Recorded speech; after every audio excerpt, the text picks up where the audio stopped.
Today I'm going to give you an update on my birch syrup tapping. So my mom's been doing a lot of the birch syrup making for the last little while. I and my sister were in Florida for 2 or 3 weeks. And right here is what I just got today. We got 6 taps out. The trees aren't running as much now, but we're still getting some water, as you can see. And we've been doing them about usually twice a day. We've been getting the water from them. And I had 1 more gallon on top of this from this last check here. So we've been putting these pots in the wood stove, and once they're boiled down, we've been putting the syrup in jars. I'm going to go in and show you some pictures of the syrup in there, and then I'll show you the tap setups.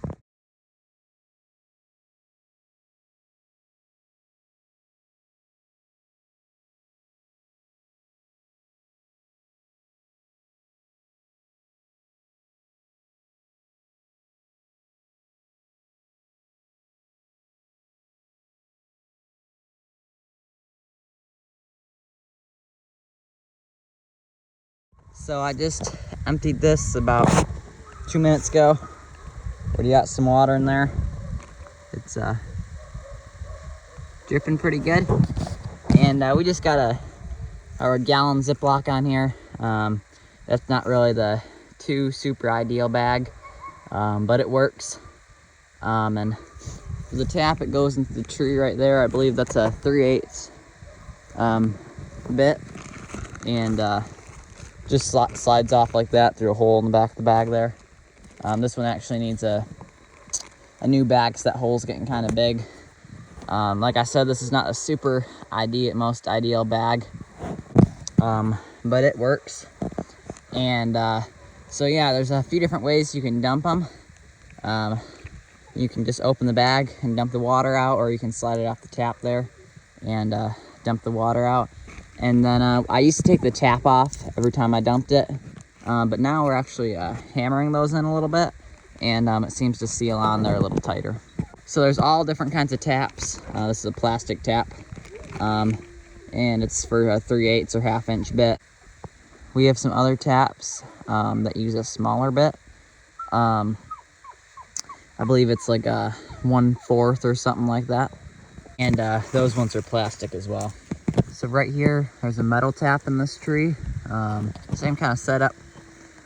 And same thing. Bag just slides right over top of there. Some of these metal taps have a little hanger on here. So you can hang a bucket there. Kind of the downfalls to that is the bucket is open, so like flies can get in there and stuff, which they can sometimes get in these bags too, but it's less likely. So that is kind of a downfall to this tap right here, if you have a bucket on it. But a lot of people use those, and you can also put a bag on it. So the best tree that I've ever tapped is the one I was showing you just a minute ago. And last year in 1 day, I got 8 gallons out of that, which is pretty good for a birch tree that averages 1/2 gallon to 1 gallon a day. That one usually averages, so far this year, it's only been about 2 gallons a day, but last year it was 3 or 4. Seems like usually the more branchy the tree is, the more sap you get out. That's that tree I was telling you about. That's 70 or 80 feet tall, and a lot of branches in there. Whereas some other trees like this one right here, about 50, 60 feet tall, not too many branches. Then our other ones have a couple branches up top. They aren't as bushy, and they seem to be doing pretty good. I'm definitely not an expert at making birch syrup, but it definitely does seem like the more branchy trees will get you more sap. And it is 100 gallons of birch water makes 1 gallon of syrup. So it's definitely takes a lot of boiling down.